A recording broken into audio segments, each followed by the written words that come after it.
Well, continuing coverage tonight of the federal indictments handed down against 4 current and former Dayton officials. Now the ripple effect is being felt in communities outside of the city of Dayton. And 2 News reporter Adam Wright is live with more on how other mayors are reacting.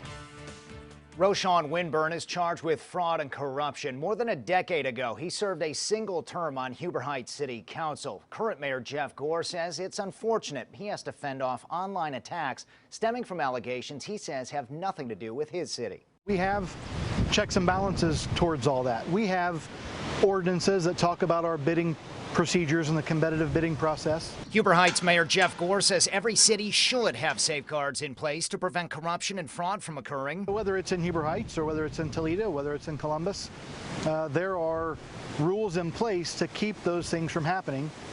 But I guess as we've seen, that doesn't always stop everybody from doing that. Roshawn Winburn's a Dayton City employee who's accused of steering government money to minority-owned companies that didn't do the required work. Gore says he's not happy some have tried to use those allegations and Winburn's time in Huber Heights to lump his city into the Dayton investigation. But as a precaution, he contacted the city manager to make sure they're following procedure. He says people need to ask questions and voice concerns if something doesn't feel right. They have to understand that, like I said before, the decisions that they make at the polls really affect them more directly than anything at the state or the federal level. Gore says the city business conducted in Huber Heights while Winburn was on that council raises no red flags, but adds they may go back and look at major contracts from that time just to be sure. The more that people are held accountable for the things they do, the less likely we are to see those types of things happen again.